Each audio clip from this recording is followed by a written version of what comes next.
ಬಸನಗೌಡ ಪಾಟೀಲ್ ಯತ್ನಾಳ್ ಮತ್ತೆ ಬಿಜೆಪಿಗೆ ಮರಳುವ ಸೂಚನೆ ಸಿಗ್ತಾ ಇದೆ. ರಮೇಶ್ ಜಾರಕಿಹೊಳಿ ಕೂಡ ಆದಷ್ಟು ಬೇಗನೆ ಯತ್ನಾಳ್ ಅವರಿಗೆ ಸಿಹಿ ಸುದ್ದಿ ಸಿಗ್ಲಿ ಅಂತ ಭವಿಷ್ಯ ಬೇರೆ ನುಡಿದಿದ್ದಾರೆ. ಅಷ್ಟೇ ಅಲ್ಲ, ಯತ್ನಾಳ್ ಅವರಿಗೆ ದೊಡ್ಡ ಸ್ಥಾನಮಾನ ಸಿಗ್ಲಿದೆ ಅಂತಾನೂ ರಮೇಶ್ ಜಾರಕಿಹೊಳಿ ಹೇಳಿದ್ದಾರೆ. ಅಲ್ಲದೆ ಬಿಜೆಪಿ ಹಿರಿಯ ಲಿಂಗಾಯತ ನಾಯಕ ಬಸನಗೌಡ ಪಾಟೀಲ್ ಯತ್ನಾಳ್ ಉಚ್ಚಾಟನೆ ಬಳಿಕ ತಣ್ಣಗಾಗಿದ್ದ ಬಿಜೆಪಿ ಬಿನ್ನರ ಚಟುವಟಿಕೆ ಮತ್ತೆ ಜೋರಾಗಿದೆ.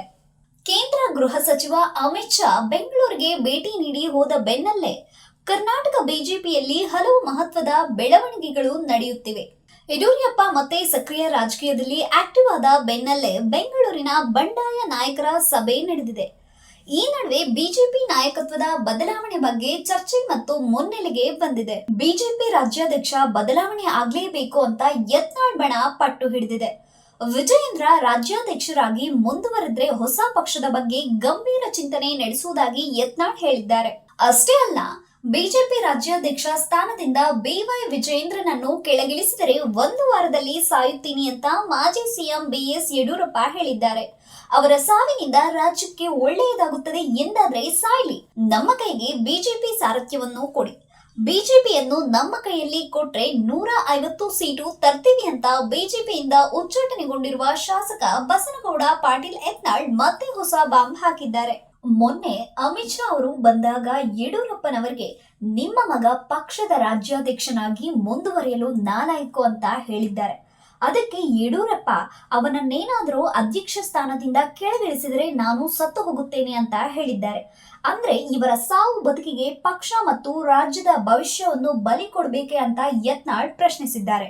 ಯಡಿಯೂರಪ್ಪನವರ ಮಗ ವಿಜಯೇಂದ್ರ ಪಕ್ಷಕ್ಕೆ ಕ್ಯಾನ್ಸರ್ನಂತೆ ಅಮೆರಿಕೊಂಡಿದ್ದಾರೆ.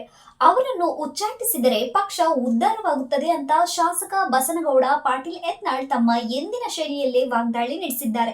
ಒಟ್ಟಾರೆ ಯತ್ನಾಳ್ ಸುತ್ತ ಆಗುತ್ತಿರುವ ಬೆಳವಣಿಗೆಗಳನ್ನು ಮತ್ತು ಅವರ ಹೇಳಿಕೆಗಳನ್ನು ಗಮನಿಸಿದರೆ ಯತ್ನಾಳ್ ಮತ್ತೆ ಬಿಜೆಪಿಗೆ ಎಂಟ್ರಿ ಕೊಟ್ಟರೂ ಆಶ್ಚರ್ಯ ಇಲ್ಲ.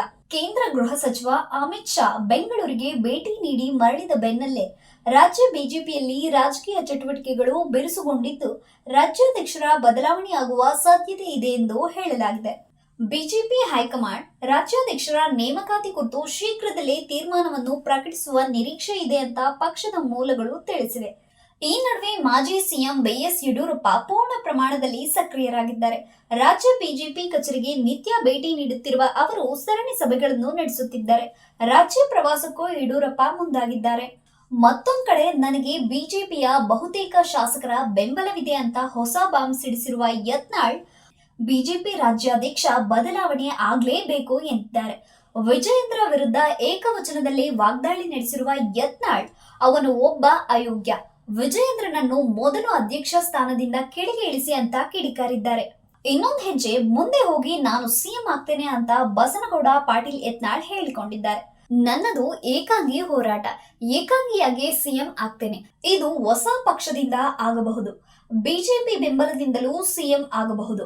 ನಾಳೆ ನನಗೆ ಬೆಂಬಲ ಕೊಡುವ ಅನಿವಾರ್ಯತೆ ಬರಬಹುದು, ಅವರೇ ನನಗೆ ಬೆಂಬಲ ಕೊಟ್ಟು ಸಿಎಂ ಮಾಡ್ತಾರೆ ಅಂತ ಯತ್ನಾಳ್ ಅಚ್ಚರಿಯ ಹೇಳಿಕೆ ನೀಡಿದ್ದಾರೆ. ದೇಶದಲ್ಲಿ ಮೋದಿ ನೇತೃತ್ವದಲ್ಲಿ ಒಳ್ಳೆ ನಾಯಕತ್ವ ಇದೆ. ರಾಜ್ಯದಲ್ಲಿ ಯಾರ ಮುಖ ಇಟ್ಕೊಂಡು ಚುನಾವಣೆಗೆ ಹೋಗ್ತಾರೆ? ರಾಜ್ಯದಲ್ಲಿ ಏನಿದೆ? ಅಪ್ಪ ಇದ್ದಾಗಲೇ ಲೂಟಿ ಆಗಿದೆ. ವಿಜಯೇಂದ್ರ ಟೀಮ್ ಬಿಟ್ರೆ ಎಲ್ಲರೂ ನನ್ನ ಜೊತೆಗೆ ಚೆನ್ನಾಗಿದ್ದಾರೆ ಅಂತ ಯತ್ನಾಳ್ ಭರವಸೆಯ ಮಾತುಗಳನ್ನ ಆಡಿದ್ದಾರೆ. ಇದರ ಜೊತೆಗೆ ರಾಜ್ಯ ಕಾಂಗ್ರೆಸ್ ವಿರುದ್ಧ ಕಿಡಿಕಾರಿರುವ ಯತ್ನಾಳ್ ಸದ್ಯ ರಾಜ್ಯದ ಮುಖ್ಯಮಂತ್ರಿಗಳು ಲೂಟಿಗೆ ಇಳಿದಿದ್ದಾರೆ. ಸಿಎಂ ಡೀಲಿಂಗ್ ಅನ್ನು ಅವರ ಮಗ ಮಾಡ್ತಿದ್ದಾನೆ ಮತ್ತು ಬೈರತಿ ಸುರೇಶ್ ಅವರು ಕೂಡ ಡೀಲಿಂಗ್ ಮಾಡುತ್ತಾರೆ. ಡಿಕೆಶಿ ಇಬ್ರು ಅಣ್ಣ ತಮ್ಮ ಸೇರಿಕೊಂಡು ಲೂಟಿ ಮಾಡುತ್ತಿದ್ದಾರೆ.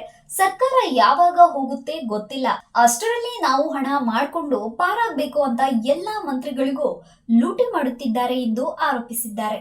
ಇನ್ನು ಸಿದ್ದರಾಮಯ್ಯ ಅವರಿಗೆ ಗುರಿ ಇಲ್ಲ. ದಿನೇ ದಿನೇ ಕಾಂಗ್ರೆಸ್ನ ಶಾಸಕರು ಜಾಗೃತರಾಗುತ್ತಿದ್ದಾರೆ. ಎಲ್ಲವನ್ನು ಅಲ್ಪಸಂಖ್ಯಾತರಿಗೆ ಕೊಟ್ಟರೆ ಹೇಗೆ ಎನ್ನುತ್ತಿದ್ದಾರೆ. ಇದರಿಂದ ಸಿಎಂಗೆ ತಲೆನೋವಾಗಿದೆ. ನಿಮಗೆ ನಿಭಾಯಿಸಲು ಸಾಧ್ಯವಾಗದಿದ್ರೆ ವಿಧಾನಸಭೆ ವಿಸರ್ಜನೆ ಮಾಡಿ, ಆದ್ರೆ ಅಪ್ಪಿತಪ್ಪಿಯೂ ಕರ್ನಾಟಕವನ್ನ ಡಿಕೆಶಿ ಕೈಗೆ ಕೊಡ್ಬೇಡಿ. ನೀವು ಸ್ವಲ್ಪ ಲೂಟಿ ಮಾಡಿದ್ದೀರಾ, ಡಿಕೆಶಿ ಕೈಯಲ್ಲಿ ಕೊಟ್ರೆ ಇಡೀ ಕರ್ನಾಟಕವನ್ನೇ ಮಾರಾಟ ಮಾಡಿಕೊಂಡು ಹೋಗ್ತಾರೆ. ಹೀಗಾಗಿ ರಾಜ್ಯ ಸರ್ಕಾರ ವಿಸರ್ಜನೆಯಾಗಬೇಕು, ರಾಜ್ಯಪಾಲರು ಮಧ್ಯಸ್ಥಿಕೆ ವಹಿಸಬೇಕು ಅಂತ ಯತ್ನಾಳ್ ಆಗ್ರಹಿಸಿದ್ದಾರೆ. ಒಟ್ಟಾರೆ ರಾಜ್ಯ ಬಿಜೆಪಿ ರಾಜ್ಯಾಧ್ಯಕ್ಷ ಸ್ಥಾನ ಬದಲಾವಣೆ ಸುತ್ತ ನಡೆಯುತ್ತಿರುವ ಚರ್ಚೆಗಳು ಪಕ್ಷಕ್ಕೆ ತೀವ್ರ ಮುಜುಗರ ಉಂಟು ಮಾಡುತ್ತಿದೆ. ಶಾಸಕರ ಅಭಿಪ್ರಾಯ ಸಂಗ್ರಹ ಸಭೆಯಲ್ಲೂ ವಿಜೇಂದ್ರ ಪರ ಮತ್ತು ವಿರೋಧ ಅಭಿಪ್ರಾಯಗಳು ವ್ಯಕ್ತವಾಗಿವೆ. ಒಂದು ಬಣ ವಿಜೇಂದ್ರ ಅವರನ್ನೇ ರಾಜ್ಯಾಧ್ಯಕ್ಷರನ್ನಾಗಿ ಮುಂದುವರಿಸಬೇಕು ಎಂಬ ಪಟ್ಟು ಹಿಡಿದರೆ, ಮತ್ತೊಂದು ಬಣ ವಿಜೇಂದ್ರ ಬದಲಾವಣೆಗೆ ಪಟ್ಟು ಹಿಡಿದಿದೆ. ಹೀಗಿರುವಾಗ ಬಿಜೆಪಿ ಹೈಕಮಾಂಡ್ಗೆ ಇದು ದೊಡ್ಡ ತಲೆನೋವಾಗಿದೆ. ರಾಜ್ಯ ಬಿಜೆಪಿಗೆ ಬೆನ್ನೆಲುಬಾಗಿ ಇರುವವರು ಲಿಂಗಾಯತ ಸಮುದಾಯ. ಕಳೆದ ವಿಧಾನಸಭೆ ಚುನಾವಣೆಯ ಸಂದರ್ಭದಲ್ಲಿ ಲಿಂಗಾಯತ ಸಮುದಾಯದ ವಿರೋಧವನ್ನು ಬಿಜೆಪಿ ಎದುರಿಸಬೇಕಾಯಿತು. ಬಿಎಸ್ ಯಡಿಯೂರಪ್ಪ ಅವರನ್ನು ಚುನಾವಣೆಯ ಸಂದರ್ಭದಲ್ಲಿ ಕಡೆಗಣಿಸಲಾಗಿದೆ ಎಂಬ ಆರೋಪ ಬಿಜೆಪಿಗೆ ದುಬಾರಿಯಾಯಿತು. ಇದೀಗ ವಿಜಯೇಂದ್ರ ಅವರನ್ನು ಅಧ್ಯಕ್ಷ ಸ್ಥಾನದಿಂದ ಕೆಳಗೆ ಇಳಿಸಿದರೆ ಪರ್ಯಾಯ ಲಿಂಗಾಯತ ನಾಯಕ ಯಾರು ಅನ್ನೋದೇ ಯಕ್ಷ ಪ್ರಶ್ನೆ. ಇದೀಗ ಮತ್ತೆ ಯತ್ನಾಳ್ ನೇತೃತ್ವದ ರೆಬಲ್ ತಂಡ ಸರಣಿ ಆರೋಪಗಳನ್ನು ಮಾಡುತ್ತಿದೆ. ವಿಜೇಂದ್ರ ವಿರುದ್ಧ ಭ್ರಷ್ಟಾಚಾರ, ಹೊಂದಾಣಿಕೆ ರಾಜಕಾರಣ ಹಾಗೂ ಮೂಢ ಹಗರಣದಲ್ಲೂ ಪಾಲು ಇದೆ ಎಂಬ ಆರೋಪಗಳನ್ನು ಮಾಡುತ್ತಿದೆ. ನೇರವಾಗಿ ಮಾಧ್ಯಮಗಳ ಮುಂದೆಯೇ ಯತ್ನಾಳ್ ಈ ಆರೋಪಗಳನ್ನು ಮಾಡುತ್ತಿದ್ದಾರೆ. ಹೀಗಿರುವಾಗ ವಿಜೇಂದ್ರ ಅವರನ್ನು ರಾಜ್ಯಾಧ್ಯಕ್ಷ ಸ್ಥಾನದಿಂದ ಕೆಳಗಿಳಿಸಿದರೆ ರೆಬಲ್ ತಂಡಕ್ಕೆ ಮಣೆ ಹಾಕಿದಂತಾಗುತ್ತಿದೆ. ಇದು ತಪ್ಪು ಸಂದೇಶಕ್ಕೆ ಎಡೆಮಾಡಿಕೊಡಬಹುದು ಎಂಬ ಆತಂಕ ಹೈಕಮಾಂಡ್ಗೆ ಇದೆ. ಆದರೆ ಶೀಘ್ರದಲ್ಲಿಯೇ ರಾಜ್ಯ ಬಿಜೆಪಿಯಲ್ಲಿ ದೊಡ್ಡದೊಂದು ಬದಲಾವಣೆ ಆಗುವ ಸೂಚನೆಗಳಂತೂ ಸಿಗುತ್ತಿವೆ.